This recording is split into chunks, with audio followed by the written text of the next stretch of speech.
What if the story you thought you knew was never the real story at all? What if the royal identity of one of the most famous figures on the planet, an identity protected by centuries of tradition, lineage, and secrecy, was suddenly thrown into question by a single envelope?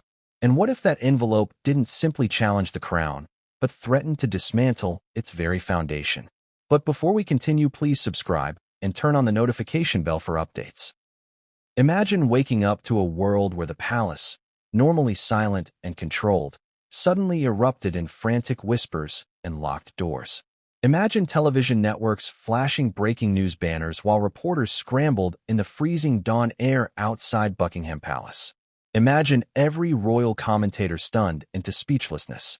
Now imagine the reason for that chaos being just 7 printed pages, 7 pages that, in this fictional account, the palace never intended for anyone to see. This story begins 2 minutes after those pages landed on the wrong desk inside the palace. 2 minutes. That's all it took for the atmosphere of calm, order, and centuries-old stability to vanish. It was as if the walls themselves were listening, as if the chandeliers trembled, as if the ghost of royal history rose from its slumber to witness what would happen next. Let me ask you something. Have you ever felt the air shift when something massive, something irreversible, is about to be revealed? Not told, revealed. There's a difference. Telling is voluntary. Revealing is forced. And in the palace, revelations are dangerous. So let's begin with the moment the silence cracked. It was just past sunrise. Mist hugged the palace grounds. A single guard, eyes red from an overnight shift, noticed the approach of an unmarked vehicle. That alone wasn't unusual. Deliveries happen. Meetings happen. Cars pass through the gates with clearance. But this vehicle didn't roll in slowly as if it belonged there. It stopped abruptly. The driver didn't speak. He simply handed over a weatherproof envelope, stamped with 2 crests that should never have appeared together. One belonged to the royal household. The other belonged to the National Genetic Archives. That combination had only ever been used during times of national crisis in this fictional universe, when identity, lineage, or legitimacy were in question. The guard hesitated. You would have hesitated too. You don't just take an envelope like that and casually drop it in a tray. You feel the weight of it. You feel the heat of the information inside. Even through the thick paper, it seemed to pulse. He asked for confirmation. None came. The driver didn't speak. The driver didn't move. And when the guard looked down again, the car was already pulling away. That was the moment everything began. Now, think about this. Why would the palace receive an envelope with genetic markings? Why now? Why at dawn? Who authorized it? Who knew about it? And perhaps more importantly, who didn't? In this fictional story, the palace operates like a fortress. Every document is logged, scanned, vetted, archived, cross-referenced, approved. Yet this envelope bypassed all of that. It went directly to a private wing, escorted by someone who normally handled ceremonial mail, not classified intelligence. Within minutes, the envelope was sitting on an antique desk inside a room known only as the Blue Antechamber. You're probably wondering, what was inside? And who opened it? But before we get there, let's step back. For years, again, in this fictional narrative, rumors swirled around Prince Harry's resemblance, lineage, background, and unexplained discrepancies in royal timelines. The tabloids speculated for decades, shouting headlines louder than truth. Commentators fought over every detail. But the palace? The palace said nothing. Silence has always been their greatest weapon. Silence protects. Silence controls. Silence suffocates rumors until they choke themselves. But in our story, silence failed. Something forced the palace into action. Something, or someone, ordered an official genetic audit. Not a curiosity check. Not a medical test. A lineage confirmation. The kind performed only when a crown is at stake. Imagine being Prince Harry in this fictional universe, and not knowing someone had ordered such a test behind your back. Imagine finding out the truth the same day the world did. Imagine the betrayal, confusion, and fury. We don't start with his emotions yet. That comes later. Right now, we stay inside the palace, following the paper trail. The Blue Antechamber is where uncomfortable truths go to be handled quietly. It has soft blue walls, thick carpets that swallow footsteps, and windows that don't open. Imagine the hush in that room as the envelope was placed on the table. Imagine the assistant who hesitated before slicing it open. She had been trained for years to maintain composure, but her hands trembled. First page, standard classification header. Nothing unusual. Second page, sealed signatures from a genetic examiner whose name had been redacted in previous palace reports. That alone was a red flag. Why redact a scientist's name unless their involvement threatened the narrative? Third page, timeline of when samples were collected in this fictional universe. The dates didn't align with any public events. They aligned with a private, unscheduled palace visit years ago, one the public never knew about. Fourth page, anomalies. Data points that raised more questions than answers. A link cut here. A mismatch circled there. The kind of inconsistencies you can explain away when you want the truth hidden, or highlight when you want it exposed. Fifth page, confirmed mismatches. Not minor ones. Foundational ones. Sixth page, cross-references to an unidentified sample from outside the royal registry. A sample stored under a name that didn't exist in any palace record. Seventh page, a signature. Not just any signature. A signature belonging to someone who should never have been involved. Someone whose participation revealed a conspiracy far larger than one person's identity. But we won't unveil that name yet. The story isn't ready for it. You aren't ready for it. Not because the name itself is shocking, but because the motive behind it is. Remember, this is a fictional exposé. Every revelation is connected to something bigger. Everything leads to a chain of events that spirals into chaos. So let's rewind to the moment those 7 pages were read by the first intrapalace official. Perfume lingered in the air from a bouquet placed nearby. A clock chimed softly, almost mockingly, counting the moments until silence would be shattered. And then it happened. The assistant gasped. Not a dramatic gasp. A small, involuntary sound she instantly regretted. But in the palace, even small sounds matter. A guard turned. A footman paused. Someone outside the door stiffened. Secrets don't stay secret here. They echo. Within minutes, the document had been passed to a higher-ranking official. Within 10 minutes, a private summons was issued. Within 15, the palace had activated internal protocols reserved only for the most severe crises. Meanwhile, outside, the world was waking up. Ordinary people checking their phones, scrolling through trivial news. No idea that something was brewing behind royal walls that, within hours, would explode across every screen on the planet. Let me ask you directly. If you found out that a royal identity was fabricated, would you believe it? Or would you assume it was just another rumor? What evidence would convince you? What would make you question everything? In this fictional story, the evidence wasn't vague. It wasn't based on whispers. It wasn't speculation.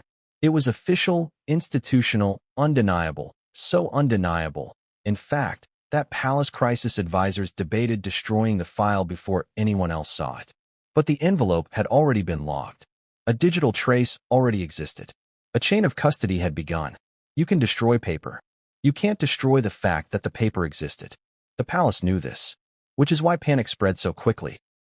Imagine tiny bursts of chaos behind closed doors. Staff members walking faster than usual. Phones vibrating constantly. People whispering and then stopping abruptly when others walked by. A place known for its cool, ceremonial calm suddenly shaken by invisible fault lines. And through all of this, Prince Harry, in our fictional universe, had no idea what was happening. Not yet. But this story isn't about his reaction. Not here.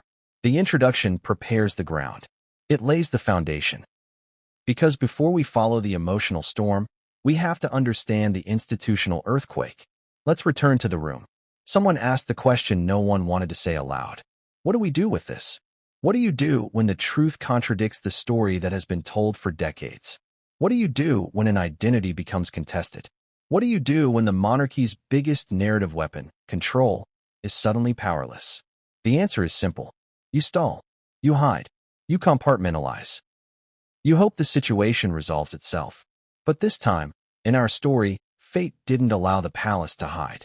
Because just as crisis advisors began drafting containment strategies, an alert flashed across another desk. An unauthorized copy of the report had been emailed outside palace walls. A leak. A breach. An act that would change everything. But here's the question you should be asking yourself. Who leaked it?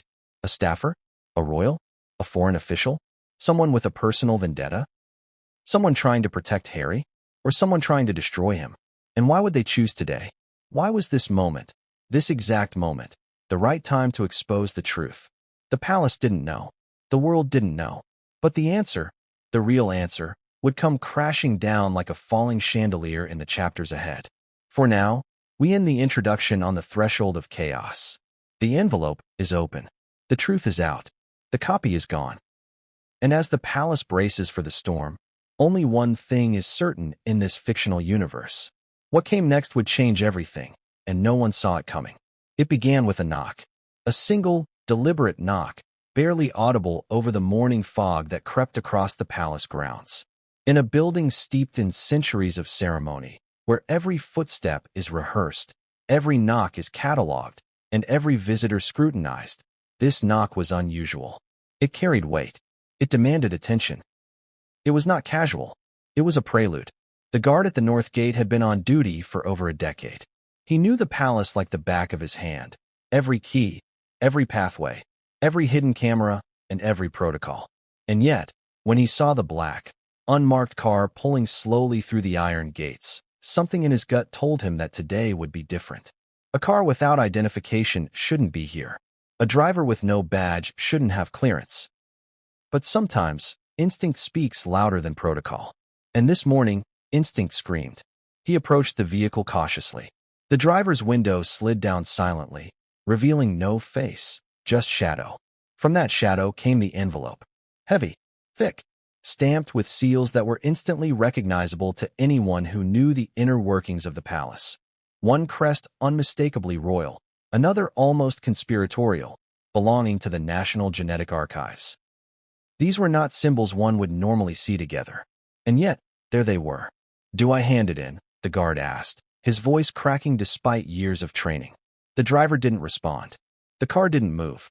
The envelope was extended without a word. The guard hesitated. Seconds ticked by. Time slowed. He took the envelope, feeling the weight of it. Even through the paper, the information inside seemed to pulse with urgency. Why now? Why today? Who had sent it? Questions raced through his mind, each one heavier than the last. But those questions had no answers yet. Not here. Not now. He looked back toward the palace, its stone walls silent and imposing, as if waiting to swallow the secret he now carried. He made his way toward the blue antechamber, a restricted wing few ever entered. A place where sensitive matters were dealt with, quietly, without scandal or spectacle. Or at least, that was the plan. Inside the palace, the hallways smelled of polished wood, waxed floors, and lingering floral arrangements left from the night before. The assistant assigned to receive the envelope was early, as she always was. She had been trained for years to maintain composure under pressure, to handle any confidential document without betraying emotion. Yet when the guard handed it to her, her hands trembled. Something about the envelope was different. It radiated authority. It radiated danger. And most of all, it radiated secrecy. She sliced the seal carefully. Not a shred more. Not a shred less. The paper inside was crisp, almost pristine. She unfolded it slowly. The first page carried the expected headers: classified, top secret, urgent. But the second page was where her stomach turned. It contained redacted signatures, dates that didn't align with public events, and cryptic annotations in the margins. Every line seemed to whisper, "This changes everything." By the time she reached the fifth page, her eyes widened in disbelief. This was no ordinary internal report. This was a document that, if revealed, could unravel everything the public thought they knew about one of the most famous figures in this fictional royal universe. There were inconsistencies in lineage data, genetic mismatches that were too large to ignore, references to outside samples that had never been cataloged in any official palace registry. Someone, somewhere, had deliberately left a trail, and it was only now coming to light. She passed the envelope to the next senior official, who immediately realized the magnitude of the situation. Within minutes, a private summons was issued. Staff members were discreetly alerted. The palace, usually a place of serene control, was suddenly in motion. Protocols designed for crisis were quietly enacted. Private communication channels activated, digital traces monitored, and emergency meetings scheduled. And all of it began with a simple envelope, delivered at dawn from an anonymous source. Meanwhile, outside, the world was beginning its daily routine. Commuters brushed past street vendors, children waited for school buses, and news tickers ran with mundane updates. None of them knew that inside the palace walls, the foundations of royal identity were shaking. None of them knew that a secret, buried for decades, had been unearthed in a way that could not be reversed. Inside the blue antechamber, tension grew. Every page read from the envelope revealed more questions than answers. Why had certain samples been stored under false identities? Why were dates altered? Who authorized these actions, and what were they trying to hide? Each revelation seemed to contradict everything previously understood about the royal family, raising doubts that could spread like wildfire if allowed to leak. The assistant glanced at the clock. Time had slowed in the room. Seconds felt like minutes. Every sound, the faint ticking of a nearby clock, the shuffle of papers, the distant hum of a cleaning staff member's vacuum, echoed with heightened significance. And then came the most critical moment, the last page. A signature, a name. One that should never have appeared in such a document. Its presence suggested not only a breach of protocol, but an underlying conspiracy that threatened to extend far beyond a simple case of lineage verification. And as if fate itself were testing the palace, a soft alert pinged from one of the internal systems. Someone had already created a digital copy. Outside the walls, networks could intercept it. Within seconds, control of the information could slip entirely from palace hands. Panic, barely contained, began to ripple through the room. Questions raced in the minds of everyone present. Who sent the envelope? Why now? Who else knew? What were the motives? And most chillingly, what would happen if this information reached the public? In this fictional universe, the palace had always been a fortress of secrecy, but today, the fortress had cracks. And those cracks were growing by the second. The assistant, trying to maintain calm, whispered to a senior official. What do we do with this? The question, though simple, carried the weight of potential catastrophe. Because it wasn't just about handling a document. It was about controlling the narrative, preserving centuries of legacy, and protecting, or condemning, a life that the world believed to be secure. And the answer was far from clear. In the corridors outside the blue antechamber, footsteps grew hurried. Palace aides exchanged fleeting glances. Phones buzzed with urgent messages. Nothing official had been announced, yet everyone sensed the storm gathering. And in that quiet, tense calm, one truth became painfully clear. The envelope had started something that could not be stopped. A chain reaction had begun, and each link in the chain would test loyalty, ethics, and courage. The guard who had delivered the envelope walked back toward his post, unaware that he had become a minor player in a monumental event. The assistant stood frozen, staring at the final page, trying to comprehend what it all meant. Outside, the palace seemed serene, oblivious to the invisible tension building within. But behind closed doors, decisions that would shape the fictional world of the monarchy were being made, and every choice carried consequences far greater than anyone anticipated. And then, just as the first rays of sunlight hit the palace windows, illuminating the documents on the blue antechamber table, the first breach occurred. A digital copy had left the palace network. Someone had accessed the information remotely. Someone, somewhere, was now in possession of the knowledge that would alter the narrative forever. It was at that moment the palace understood. No one could stop what was coming. The envelope had been more than a delivery. It had been a spark. And the fire it ignited would consume secrets, reputations, and possibly the very perception of royalty itself. For a brief moment, everything froze. The room, the building, the entire institution held its collective breath. And then a single thought echoed in every mind present. The world would soon know. The question now was simple, terrifying, and unavoidable. How would they react? Because in a palace built on centuries of tradition, where every protocol is sacred, the arrival of one envelope had shattered the illusion of control. And just as the staff braced for the consequences, a faint, almost imperceptible sound came from the palace communications hub. A new alert, a new signal, a new development. The implications of this alert would be even more shocking than the envelope itself. And with that, the palace knew. What came next would change everything. and no one saw it coming. The envelope had already done its work. Within minutes of arriving, it had shattered the calm, polished veneer of the palace. But the real shock was still waiting inside, the sealed DNA file. 7 pages. Compact, precise, and deceptively quiet. A file that promised clarity but delivered uncertainty so deep it threatened to swallow everything the palace believed about itself. The assistant placed the file carefully on the desk. Its weight was more than physical. It carried history. It carried secrets. It carried potential devastation. She paused, a hand hovering over the flap, knowing that once opened, the contents could not be unseen, unread, or ignored.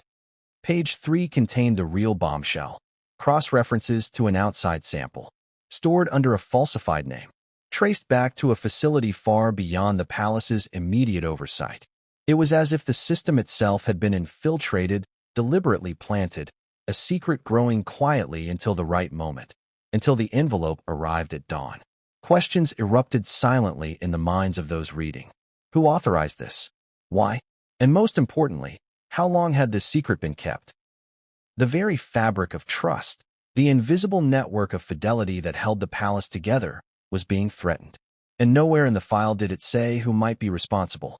Only hints, suggestions, and redacted signatures. Then came the final page, the signature. A single, almost understated mark, whose presence in this context was shocking. It suggested not just a breach of procedure, but complicity at the highest levels. Someone powerful had been involved. Someone who could influence the narrative, manipulate the truth, and suppress dissent. The implications were staggering. The room held its collective breath. They all knew, instinctively, that the file could not be contained. Once a document of this magnitude exists, it cannot be ignored. Information wants to be free. And in this fictional world, freedom of information comes with a price. As they processed the contents, another concern arose: verification.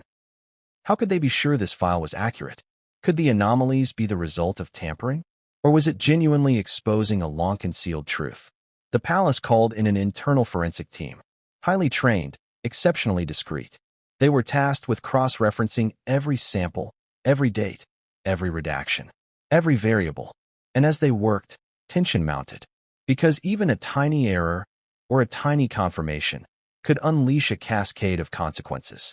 Imagine the scene. Fluorescent lights humming softly above, polished wood reflecting the morning sun, and a team of experts huddled over screens and microscopes. Charts, graphs, sequences of DNA, rows upon rows of data spinning a story no one wanted to confront. Every line told a story. Every anomaly whispered a secret. And yet, even the experts were wary. They knew the stakes. They knew the consequences of a misinterpretation. One misstep could ruin reputations, destabilize power structures, and spark outrage that no official statement could contain. Then, a small, almost imperceptible error emerged in the cross-check. One of the samples matched neither the registry nor the outside sample. It suggested deliberate manipulation. Someone, somewhere, had arranged for the evidence to exist, carefully orchestrated to leak at the right moment. A plan, a puzzle, a game of control. And now, the palace was in the middle of it. What would they do? Destroy the file? Suppress it? Or prepare a controlled release? Each option carried risk. Each option could fail. The palace had faced crises before, yes, but never one that threatened the very notion of royal identity. Not in this fictional timeline. Not with this level of scientific certainty. As the day wore on, senior officials debated, whispered, and strategized. Some wanted to destroy all copies immediately. Others argued that concealment was impossible. Someone mentioned the risk of digital duplication. And that's when it happened, a notification. A ping from a system that should have been secure. Someone had already accessed the file remotely. Someone had copied it. And in that instant, the palace realized the secret was already beyond their control. A cold, heavy silence fell over the blue antechamber. Every heartbeat seemed amplified. Every footstep echoed ominously. The room was tense, electric with unspoken fear. Because at that moment, they all knew the truth. The DNA file could no longer be contained. And once the truth begins to move, nothing, not protocol, not authority, not loyalty, can stop it. But there was one final, subtle detail in the report that made the room collectively shiver. A note in a margin, so tiny it could have been overlooked. Check archival correspondence, files 19 to 22. Do not disclose to family. It implied there was more. Hidden records, older secrets, evidence deliberately kept out of sight for decades. And if those files existed, then what they had just read was only the beginning. Imagine the tension, the fear, the curiosity, the dread, all colliding in one room. The palace was no longer just a building. It was a pressure cooker, a chessboard, a battlefield for truth, loyalty, and legacy. And in the shadows, unseen but palpably present, the first sparks of panic were igniting. Because in this fictional universe, one lesson is clear. Once a sealed DNA file is opened, once the anomalies are revealed, the questions multiply faster than answers can arrive.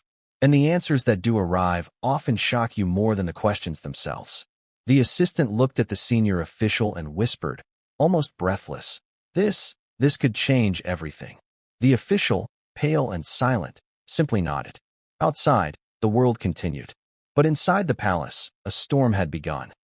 And as the morning sun climbed higher, casting long shadows across the polished floors, a single, chilling thought hung over the blue antechamber.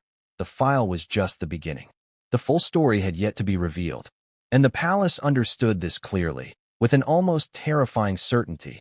What came next would unravel not just the narrative of one individual, but the very framework of a fictional royal legacy. What secrets lay in the archival correspondence referenced in the margin? Who would be implicated? And who, in the end, could be trusted to handle the truth? Answers would come, eventually. But for now, only one fact was undeniable. The DNA file had opened a door that could never be closed. And just as officials braced themselves for the revelations hidden in those archives, another unexpected event occurred. A movement in the corridors, a faint, rapid sequence of footsteps. Someone had entered the building without authorization, someone connected to the file, someone whose motives were unknown. And the implications of that intrusion would soon send shockwaves far beyond the walls of the palace. Every document tells a story, but some signatures, small, almost unremarkable scribbles at the bottom of a page, can tell a story far greater than the words above them. And in the sealed DNA file, the final signature was one of those stories. It wasn't just a name. It was a revelation, a marker of authority, complicity, and perhaps even betrayal. The assistant had paused when she saw it. A simple flourish of ink, a familiar yet forbidden signature that should never have appeared in a report of this magnitude. The first thought that struck her was disbelief. Surely this had to be a mistake. No one in their right mind would authorize such a document under that name. Yet, the signature was undeniable, present, and deliberate. Senior officials gathered around the desk. Eyes narrowed, whispers exchanged, tension palpable. In the palace, a signature carried weight.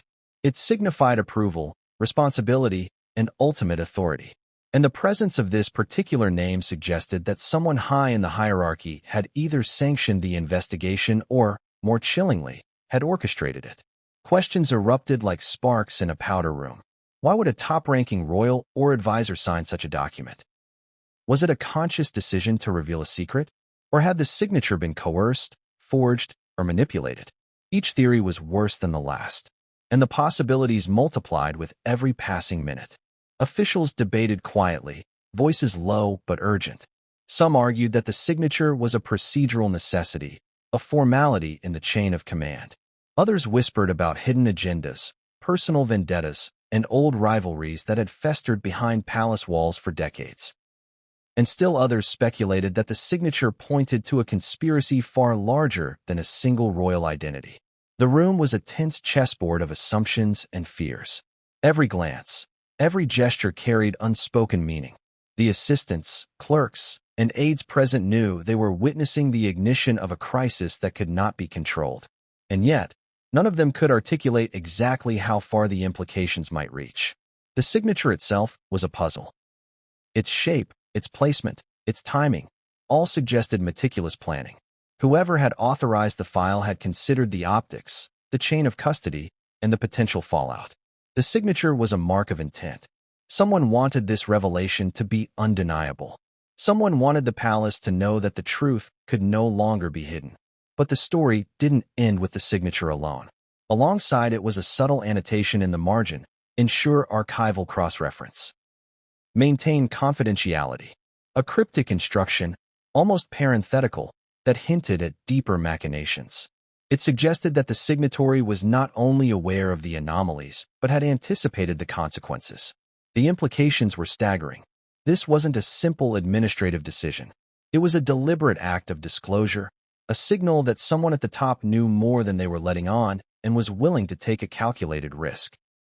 And in a palace that prized secrecy above all else, such a risk was extraordinary, unprecedented even in fictional terms.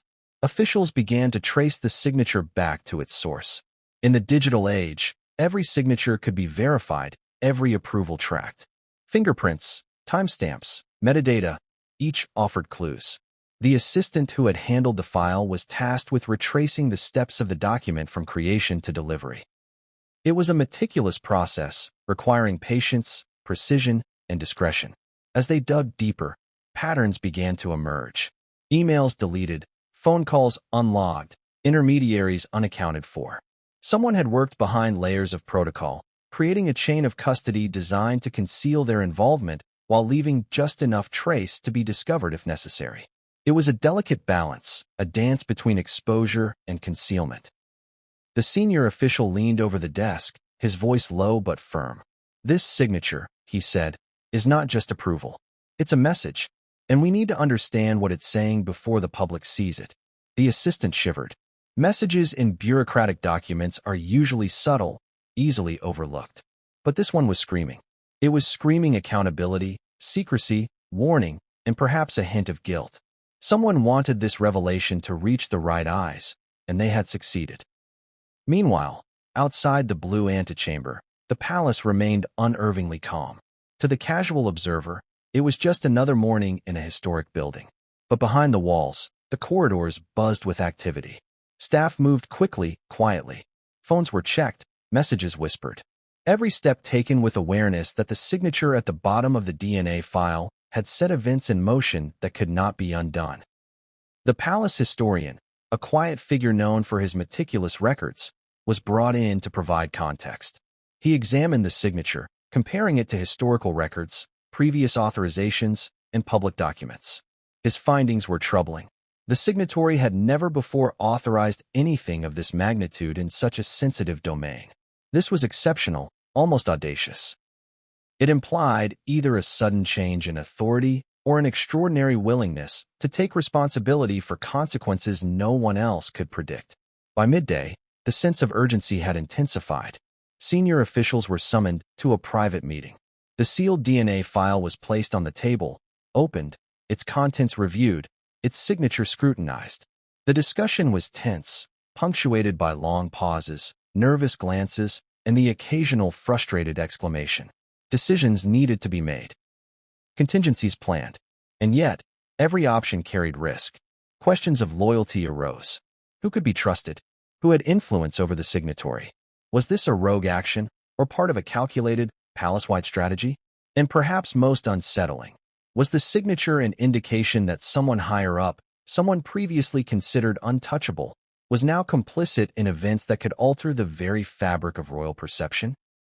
As the meeting concluded, an aide stepped forward, holding a small folder labeled Confidential Archives. Within it were references mentioned in the margin of the DNA file. The annotations suggested that this signatory had intentionally left breadcrumbs for discovery. They were intended to guide the palace through the chaos, or perhaps to implicate others in a chain of responsibility. Either way, it was a revelation that extended the intrigue far beyond the document itself. The officials realized that the signature was more than ink on paper.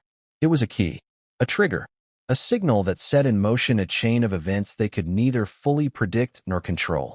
And in this fictional narrative, they understood that no amount of protocol or discretion could reverse its impact. Just as they absorbed the implications, another development occurred. A message arrived from the communications hub.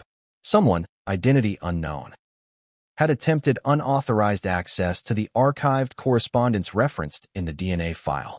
The palace realized with growing dread that the signature had already begun to influence events outside their control. Copies of the document were circulating. Eyes that should never see it were seeing it. The room fell silent. For a moment, time seemed suspended. Everyone present understood the gravity of the situation.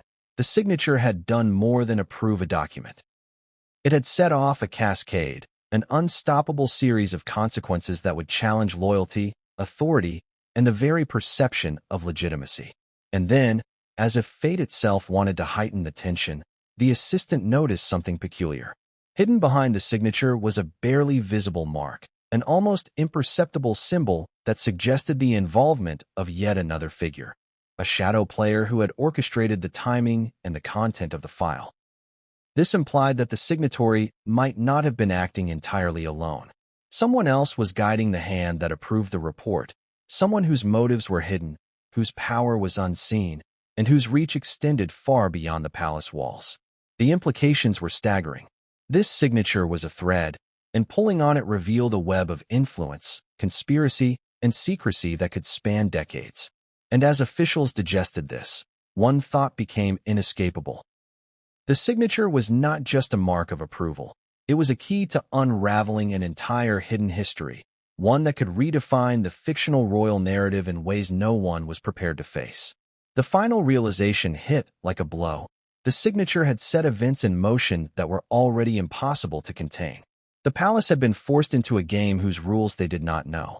And just as they began to consider their next steps, another unexpected alert appeared on the secure system. An external party had accessed the document. Someone, somewhere, was now in possession of the knowledge embedded in that signature. And in that moment, the palace understood the terrifying truth. The signature was only the beginning. The revelation it represented had no boundaries, no containment, and no turning back. Every palace has its visible players, royals, advisors, officials whose roles are clear, documented, and recognized. But behind the polished floors, behind the ceremonial pomp, there exists another figure, the shadow advisor. The one who guides decisions without being seen, who influences outcomes without leaving fingerprints, who exists in the liminal spaces of power, whispering truths and half-truths alike. In the unfolding chaos of the DNA revelation, whispers began circulating about such a figure. They were elusive, almost mythical in the palace's lore. Some said the shadow advisor was a remnant of older times, someone whose authority came from knowledge, not position. Others insisted they were a modern strategist, trained in psychological manipulation, information control, and crisis management. And yet, no one could say definitively who they were, or if they even truly existed. Until now. In this fictional timeline, the shadow advisor had been quietly watching the palace react to the sealed DNA file. Their involvement was subtle but unmistakable. A discreet message here, a carefully worded suggestion there, nudging the senior officials to take certain actions or refrain from others. Every move orchestrated with precision, every outcome measured against long-term consequences. The first question that arose among the officials was, who could possibly manipulate the palace with such finesse? Loyalty, discretion, and fear were the shadow advisor's tools. They knew the palace's routines, its vulnerabilities, and its deepest unspoken fears. They understood that the signature on the DNA file was not merely a mark. It was a signal, a thread in a larger web. And their hand had guided the placement of that thread. To understand their influence, it is essential to examine the sequence of events that followed the file's arrival. Within minutes of the envelope's delivery, internal communications had subtly shifted. Messages that should have alerted the public or senior officials to the anomaly were rerouted. Suggestions to destroy or suppress the file were countered by carefully planted arguments for cautious, methodical review. Every interaction was calculated to ensure that the palace remained in controlled chaos, enough to react, but not enough to fully contain or resolve the situation. The shadow advisor's role was not to reveal. It was to manipulate the revelation. To ensure that when the truth finally emerged, it would serve a purpose, strategic, psychological, and political. They were not concerned with morality or loyalty. They were concerned with leverage, timing, and the unfolding narrative. And in the case of the sealed DNA file, their calculations were already in motion. officials began noticing subtle patterns. Certain communications had originated from accounts that didn't match their apparent senders. Recommendations for action seemed tailored to provoke specific reactions from specific individuals. And yet, no one could trace these interventions directly back to a single person. The Shadow Advisor's signature, unlike the one at the bottom of the DNA file, was invisible, intangible, and almost impossible to pin down.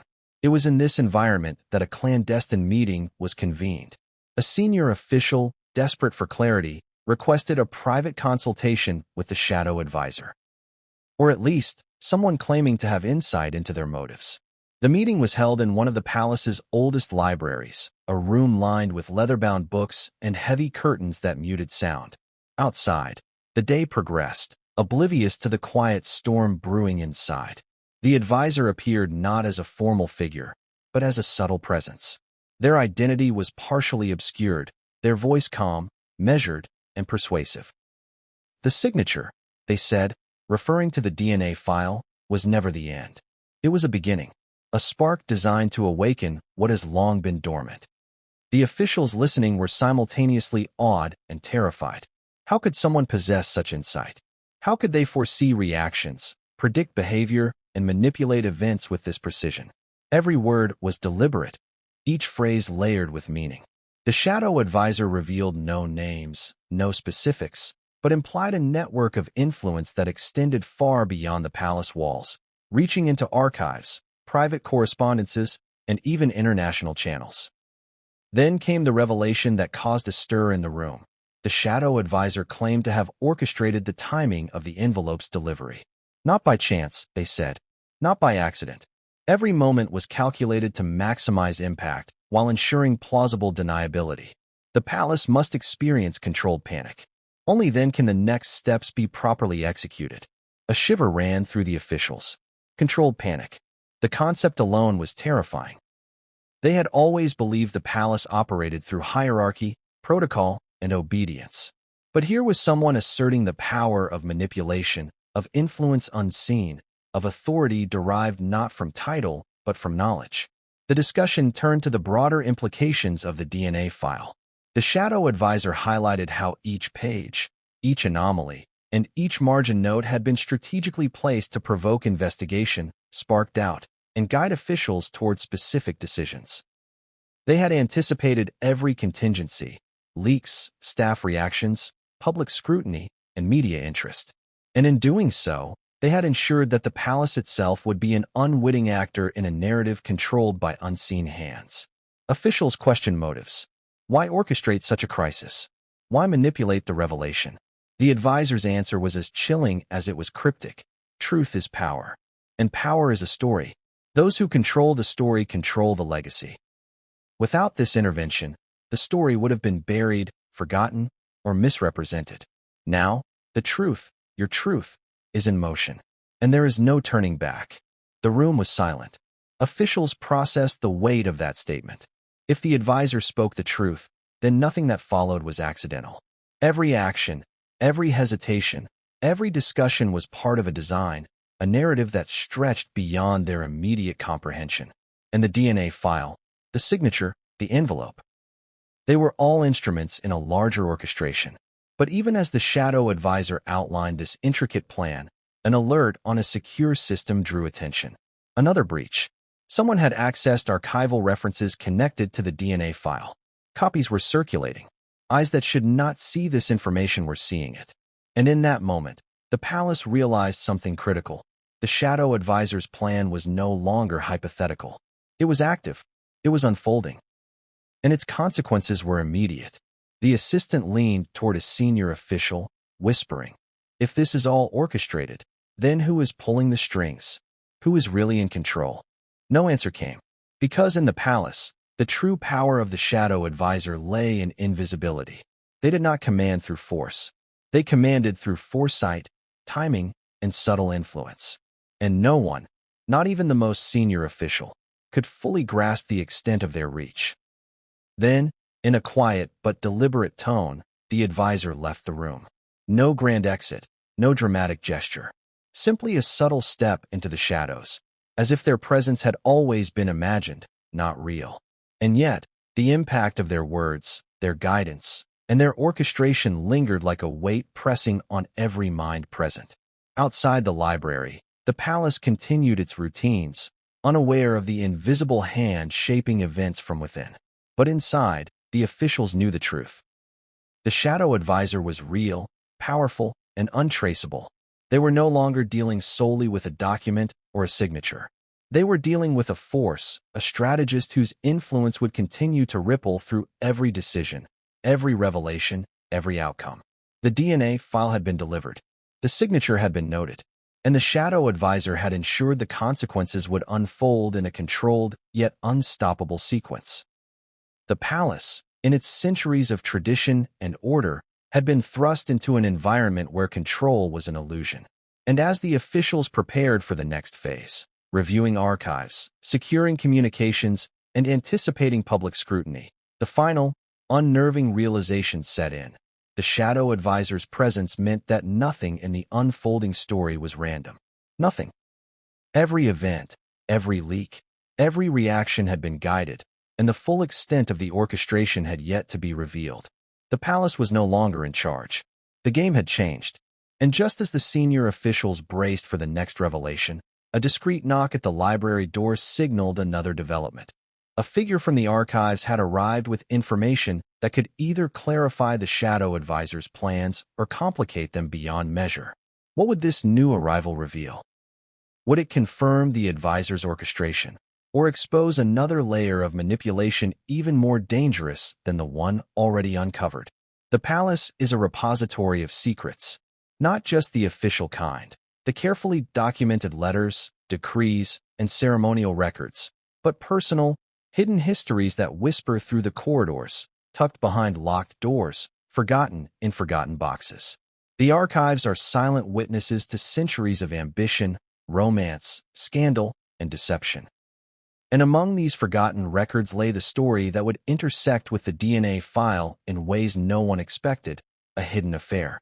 It began decades ago, long before the envelope arrived at dawn, long before the Shadow Advisor moved quietly through the corridors, and long before anyone questioned the foundation of a royal lineage.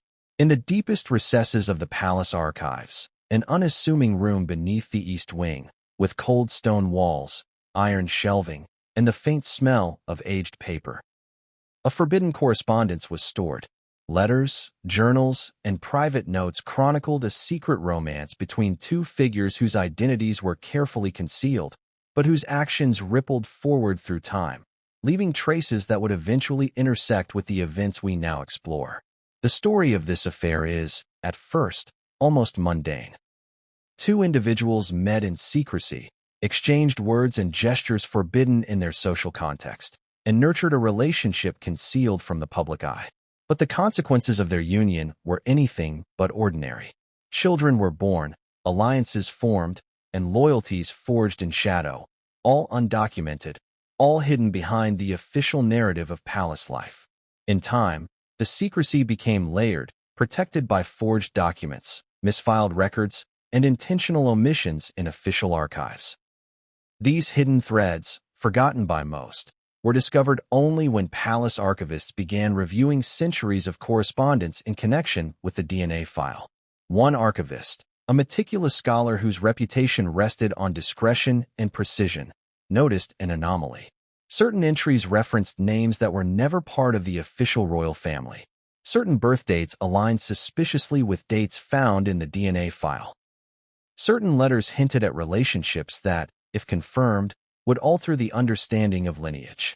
As the archivist followed the trail, the story emerged in fragments: letters to anonymous recipients, coded entries in personal diaries, and subtle notations in the margins of ceremonial logs. Together, these fragments revealed an affair so carefully hidden that it had effectively been erased from the official narrative. And yet, the DNA evidence, arriving decades later, suggested that these erased events had left a genetic imprint, an indelible mark on the lineage that the palace had assumed untouchable. The discovery sent shockwaves through the archivist. For decades, the palace had prided itself on order, tradition, and the sanctity of its records. And here, in a room filled with the scent of ink and parchment, was evidence that the official history was incomplete. Worse, it hinted that the very foundation of the royal family, the narrative that had been taught, celebrated, and defended for generations, might be based on omission and concealment. Meanwhile, in the Blue Antechamber, senior officials were beginning to understand the implications. The DNA file had revealed anomalies, the shadow advisor had guided reactions, and now the archives whispered a deeper, more personal story. A secret affair, once thought irrelevant, now intersected with the present in dramatic ways. The documents in the archive suggested that someone previously considered beyond reproach had engaged in behavior that, if revealed, could call into question assumptions about identity, loyalty, and inheritance. The implications were staggering. If the affair was confirmed, then the anomalies in the DNA file were not random. They were predictable, explainable, and linked to personal actions that had been hidden for decades. Every letter, every diary entry, every misfiled record became a clue in a puzzle that connected past and present. The palace was no longer merely dealing with a document. It was confronting a centuries-long web of secrets, choices, and concealed relationships that had finally resurfaced. The senior officials debated quietly. Some argued that the affair, being decades old, should remain irrelevant to current events. Others contended that genetic evidence now forced them to confront the consequences. If the DNA anomalies were tied to the affair, the palace had to reconcile the personal history with the institutional narrative, a task fraught with political, emotional, and reputational peril. As the debate unfolded, the archivist continued piecing together the puzzle. The letters revealed more than romantic trysts. They contained hints of influence, clandestine meetings, and strategic decisions made in secret. The individuals involved were not passive participants in their own story. They had shaped events, manipulated outcomes, and left traces that would only be visible generations later. The archive, silent for so long, had become a witness to deliberate and consequential acts. It was here that the connection to the DNA file became clear. The anomalies in lineage, previously mysterious, could now be traced to the hidden affair. A child born in secrecy, concealed from the official family records, had inherited genetic markers inconsistent with the recognized royal line. The DNA file had inadvertently exposed the biological consequences of choices made decades earlier. The palace was forced to confront a truth that no one had anticipated. Private actions could ripple through generations, leaving a visible imprint even in meticulously controlled institutions. The room of officials fell silent as the archivist presented their findings. Evidence, carefully documented, cross-referenced, and verified, suggested that the affair had direct implications for the legitimacy of the current family tree. The consequences were not just scientific. They were personal, political, and symbolic. The palace's understanding of itself, of its identity, and of its historical narrative was being challenged from within. And yet, the archivist warned, this was only the beginning. Letters hinted at further secrets, documents referenced events not yet located, and margins contained annotations suggesting intentional concealment. The DNA file had been the spark, the signature the signal, and the archives the context. But together, they formed a chain of revelations that would continue to unfold, each link exposing new layers of complexity. By mid-afternoon, the palace understood the gravity of what they had uncovered. Officials realized that secrecy, once their greatest weapon, had become a liability. Every hidden act, every concealed document, every unrecorded decision had contributed to a situation that was now impossible to control. The affair in the archives was no longer merely historical curiosity. It was a crucial element in a crisis that threatened to redefine identity, loyalty, and legacy. And as officials began to plan the next steps, reviewing more archives, securing communications, and strategizing for potential exposure, a quiet knock interrupted their deliberations. Another figure, a historian familiar with the palace's oldest records, had arrived with an unexpected document.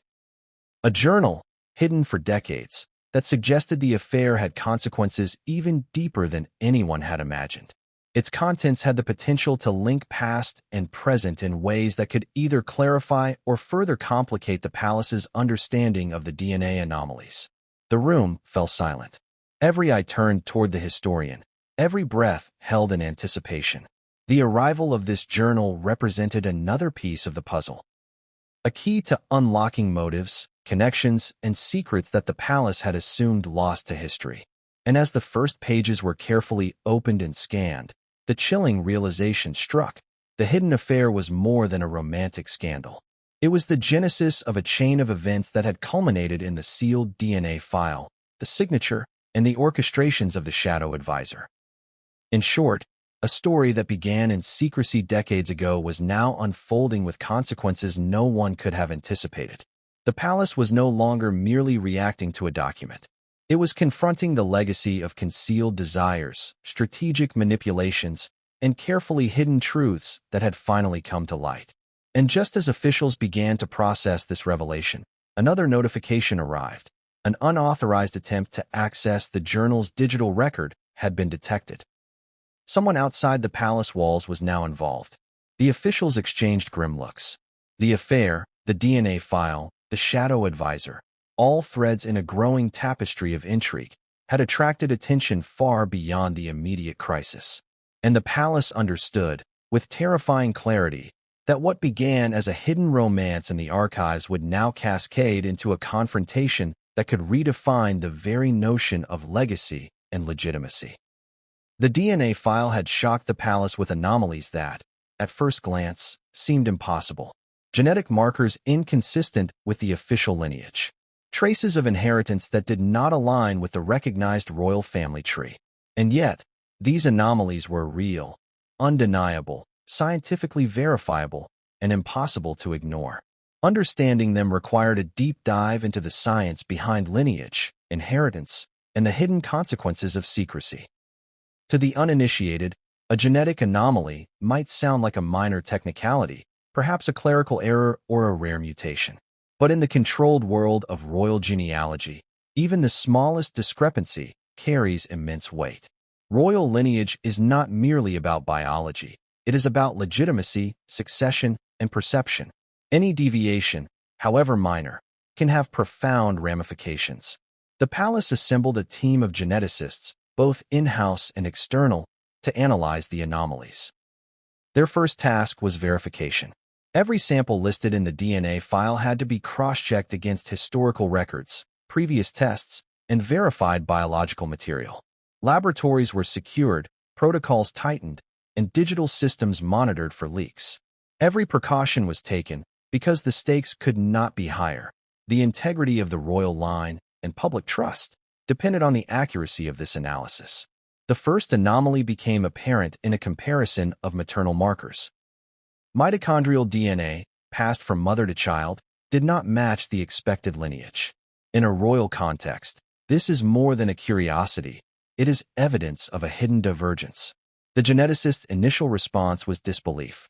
How could an anomaly of this magnitude have gone unnoticed for decades? And yet, the evidence was clear. Next came the paternal line. Chromosomal markers, Y-DNA sequences, all pointed to a different ancestry than officially recorded. The anomalies were not subtle. They were foundational. A child's lineage, carefully documented in official records, had a biological history that diverged significantly from what was publicly acknowledged. This divergence aligned with the hidden affair discovered in the palace archives decades earlier. Suddenly, a pattern emerged. The personal actions of individuals in secrecy had left indelible traces in the genome of the family. Science had caught up with history. As the geneticists dug deeper, they encountered evidence of mixed inheritance. Genetic contributions from unrecorded lineages carefully concealed through forged documents and misfiled records. The palace archivist's discoveries intersected with the DNA anomalies perfectly. Every inconsistency, every hidden trace, every deviation in the genetic code had a historical counterpart. Letters, journals, and personal records revealing actions taken in secret. The puzzle was assembling itself. The palace scientists also noted an unusual pattern in autosomal DNA markers, those inherited from both parents. Some markers did not match known royal sequences, yet they were consistent across generations, suggesting a deliberate concealment rather than random mutation. Whoever had orchestrated the original documentation had done so with remarkable precision, hiding biological truth behind a veneer of legitimacy. But science cannot be forged. The genome carries memory. And now, decades later, the truth was emerging, unstoppable. To illustrate, one geneticist explained it simply: imagine a tapestry. The public record shows a perfect, continuous pattern, woven with care and precision. But hidden behind it, a separate thread runs through, unseen but present. The DNA anomalies were that hidden thread, evidence that a different story had been woven into the fabric of history, invisible until careful analysis revealed its existence. The implications for the palace were profound. Genetic anomalies meant more than scientific curiosity. They could call into question succession, inheritance rights, and even ceremonial legitimacy. A royal who appears legitimate in public records but carries hidden genetic markers inconsistent with that history challenges the narrative the institution has spent centuries crafting. It is a revelation with consequences both personal and political.